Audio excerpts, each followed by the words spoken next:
Sir আমরা এবার next পয়েন্টে ফিরে আসছি। উনি বলছেন স্বতন্ত্র বোসের জন্য নাকি উনি ওনার চাকরি হারিয়েছেন। হ্যাঁ, কাউকে কাজ থেকে ছাড়িয়ে দেওয়ার আদার অন্যায়ভাবে ছাড়িয়ে দেওয়া নিশ্চয়ই তার মৌলিক অধিকারকে ক্ষুণ্ণ করা হয়, কিন্তু এক্ষেত্রে রুদ্রপলাশ মুখার্জির চাকরিটা কিভাবে যায়, কেন যায়, সে বিষয়ে আমরা কিন্তু একটু জেনে নিতে পারি। স্যার উনি যে কোম্পানিতে জব করতেন সেই কোম্পানির সিইও মিস্টার শুভ্রজিৎ দেকে আমি ডেকেছি এখানে। With your permission, I would like to call him upon the witness box. হ্যাঁ, অনুমতি দেওয়া হলো। মিস্টার শুভ্রজিৎ দে হাজির।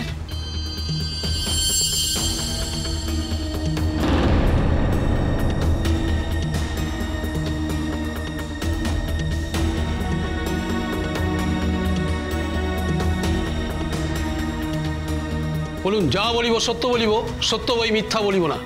যাহা বলিব সত্য বলিব, সত্য বই মিথ্যা বলিব না।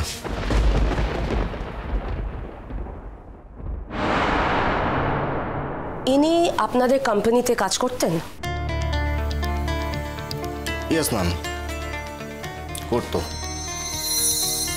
সরি স্যার, এইভাবে আপনাকে ডেকে আনতে হলো একটা পারিবারিক বিষয়ের মধ্যে, কিন্তু কিছু করার ছিল না, কারণ এই ছেলেটি অভিযোগ করেছে যে স্বতন্ত্র বোস নাকি আপনাকে ইনফ্লুয়েন্স করে ওর চাকরিটা নষ্ট করেছে।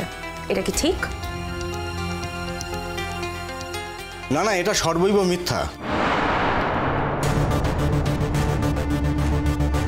স্বতন্ত্র বোস আমাদের কাছে কোনোদিন কিছু বলেননি, বরং ওকে আমাদের কাছে রেফার করেছিলেন।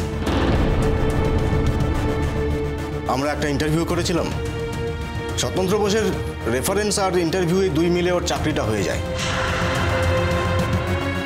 তারপর চাকরিটা কেন থাকলো না সেটা তো কোম্পানির ব্যাপার, মানে কোম্পানির পলিসি। ম্যাম, আমি আমার কোম্পানির সমস্ত কাগজপত্র নিয়ে এসেছি। সেই সময় 21 জনকে ফায়ার করা হয়েছিল, ওই ছিল লাস্ট পার্সন।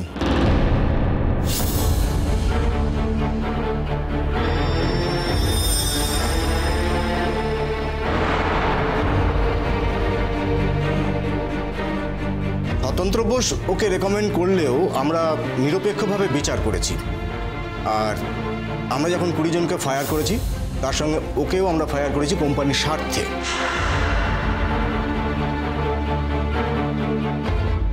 এর মধ্যে কারোর প্রভাব খাটানোর কোনো ব্যাপার নেই,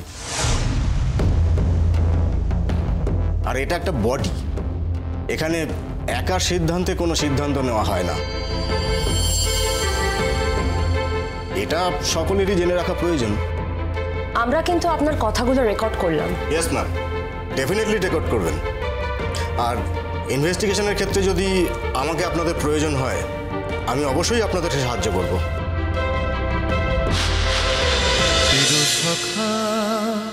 চিরসখা সোম থেকে রবি প্রতিদিন রাত 9টায় স্টার জলসায় ও জিও হটস্টারে।